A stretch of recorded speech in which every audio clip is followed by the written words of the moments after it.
Now, South African healthcare leader and commentator Dr. Jose Litlape is the president of the Health Professions Council of South Africa. He joins us now via Skype. Thanks so much indeed for joining us. Always a pleasure to talk to you.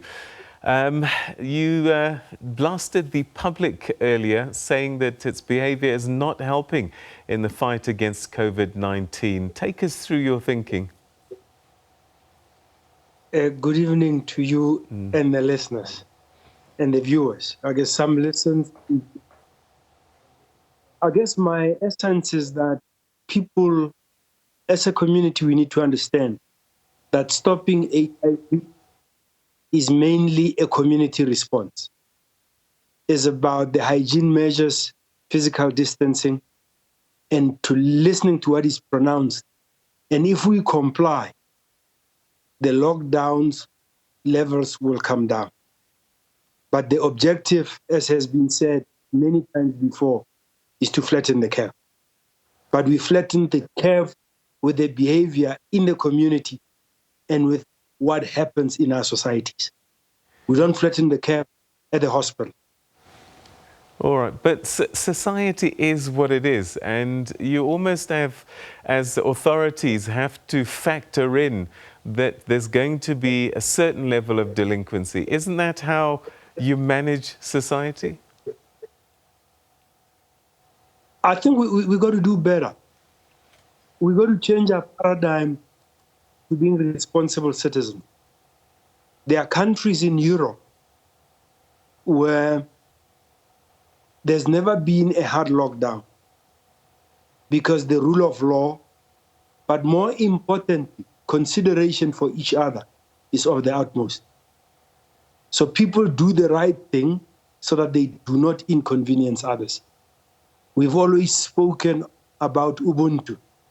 It's now time to practice Ubuntu. The key issue is let's put others first. Let's protect other people. And there should be no room for delinquency on the issue of protecting one another. All right, so as we look at the figures in the Eastern Cape and the Western Cape, they're the only ones that had triple-digit new cases overnight. What does that tell you? Is this something that concerns you, sort of looking from a distance? Yes, it concerns me. But coming from a scientific background, we need to ensure that those that are responsible in those provinces are able to analyze why that is occurring. We need to be able to compare what is the penetration of testing in those areas. Are they testing much better or more successfully than the other provinces? But more importantly for me, we're going to look at it as a hotspot in South Africa rather than the Eastern Cape, and begin to say, what are the lessons to learn from those hotspots? What do we do if the hotspot is now in Gauteng or is in Mpumalanga? And it should be about South Africans working together. If the hotspot needs more resources, let's have the national command and the national health being able to assess the needs of the hotspot so that we divert more support to where it is needed. All right, so the Western Cape, we know, are testing phenomenally. I mean, I believe as much as 60% of all the tests in the country have come out just from the Western Cape. And this begs the question then, how is it that they're able to get so many more tests done than the other 8 provinces? But that's exactly my point, that they should be able to share their winning formula for expanding testing so that other provinces can learn from them. It cannot be that we compete with each other. It has to be that we learn from each other. It might be simple things that they do, better preparedness of the societies, better engagement, better education, so more people come forward. You may find that it's not that there aren't resources in other provinces, but the education of the public might not be as good, so people are scared to come forward and test. So we need to be able to have the social scientists being able to analyze what the reasons are, so that it could then inform how to improve our efforts at testing in other parts of South Africa. In the early part of lockdown and trying to manage this pandemic, the government was lauded for the way that they'd approached the pandemic in South Africa. But people are starting to become impatient, and questions are being asked about some of the rules, which people say perhaps are a bit draconian. As a person who understands science and medicine, what's your take on the continued approach that government is taking in trying to manage this pandemic? I think COVID-19 is a new disease, and there is no one that is expert at this new disease. And we need to commend the government for the actions that they've taken so far. And I think part of where we're lacking is to support each other in these difficult times. And some of the issues might be, what is it that we should be doing to support one another whilst we're still in lockdown? How do we ensure that the morale doesn't go down? How do we ensure that people understand that we're doing the right thing with the right results? And we should not be hard on ourselves, because notwithstanding poor compliance from other citizens, compliance has generally been good, and we've been able to flatten the curve. We should always remember that the effort had always been, let's protect the hospitals. Our hospitals are not overwhelmed yet, so our efforts are not fruitless. But as Professor Karima said, we should have the long game, understand that it's going to get worse before it gets better. So what we have done is to ensure that the stress on our hospitals can be on a slowly progressive basis rather than on an acute, massive need for hospitalization. So we should not be hard on ourselves, but we should also be mindful of the fact that we need to come up with strategies for being in lockdown. And I was heartened to see that South African Depression and Anxiety Group is talking about managing the anxiety in our communities. We need to ensure that those issues of the mental aspects of lockdown are not only available to the affluent communities, but are available to all South Africans. We should be engaging more social workers. I remember a week ago, a number was muted that 9,000 social workers would be employed. There's a need for that. There's a need for engagement and emotional and mental support of the public under lockdown, so that we do not end up resenting what is being done. Let's keep our eyes on the prize, which is to control COVID-19. All right. So, I mean, it's interesting to watch what's happening in other countries, because they're so far ahead of us in terms of this curve, and perhaps there's lessons to be learned. The WHO Director General has warned about the easing of these lockdowns, and Germany, South Korea are almost proof of what can happen, because they're seeing reinfections taking place. What can South Africa learn from what these other countries have gone through about the way we should manage our lockdowns and easing thereof?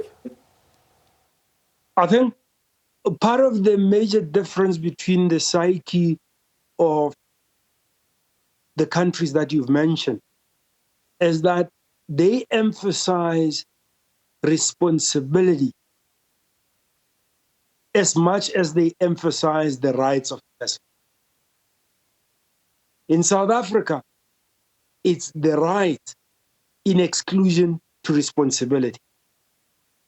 Now, unfortunately, a challenge like COVID-19 requires citizens to sacrifice their right, but to up their game in terms of responsibility and being your brother or sister's keeper.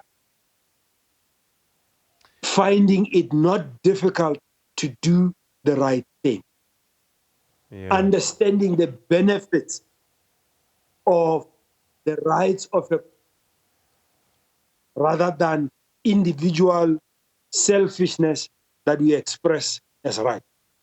And it must be concerning. We're seeing people, now that they're wearing masks, seem to think that the social distancing doesn't need to be important anymore. And that's precisely the problem, that part of what is lacking is an ability.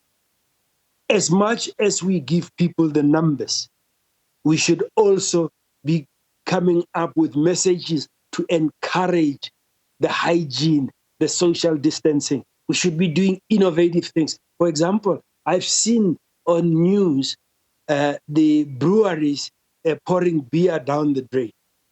And we still know that there are communities that are challenged with access to water. We've seen in other countries alcohol producing companies switching to producing sanitizers during the COVID pandemic. And I wonder, what is the content, the water content of beer, and whether their industrial plants would not have been used to produce water, so that are areas where we've seen that people have no access to water would have been given water. So that we're doing things that are proactive. We become responsible. We think ahead in terms of, we shouldn't be fatigued by doing the right thing. But I guess, given our history, where it's been about rights more than responsibilities, it's not been about, this is a pair that goes together. If we want our rights, we should carry our weight and share of responsibility. All right, and perhaps, again, observing the trends in other countries and assessing where we are, when do you think we'll hit the peak? Because, as you said, it's going to get worse before it gets better. When are we likely to hit the peak in South Africa? I think that's information that has been given to us by the ministerial task team.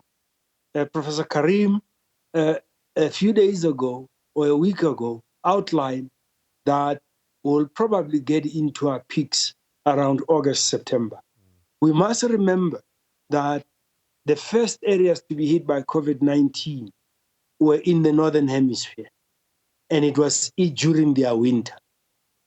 It came into us as we were getting out of summer, getting into our autumn. And as they say in Game of Thrones, winter is coming. Right. So we just need to be mindful of the fact that in terms of seasons, the worst is still tough. And what we should use this time for is to say to ourselves, we've managed to ensure that we lessen the peak, we become prepared, not just in hospitals, but in society, about getting to those issues. There are many issues that we are not discussing. That's once you get to those numbers, there'll be challenges in terms of those that would be dying. There'll be challenges in terms of funerals. And we need to be socially preparing ourselves for that. And people need to understand that mass gatherings are off the charts for a long haul. All right. Dr. Jose Litlapi, we're going to have to leave it there. Thank you so much. Your insights are always greatly appreciated by us at the SABC News Channel. Thanks so much. Thank you very much for the opportunity. And let's hang in there. Winter is coming, but let's remember, it's in our hand. Hygiene, physical distancing, cleaning of surfaces. Have the physical distance and still keep the social interactions. Let's use technology to keep in touch.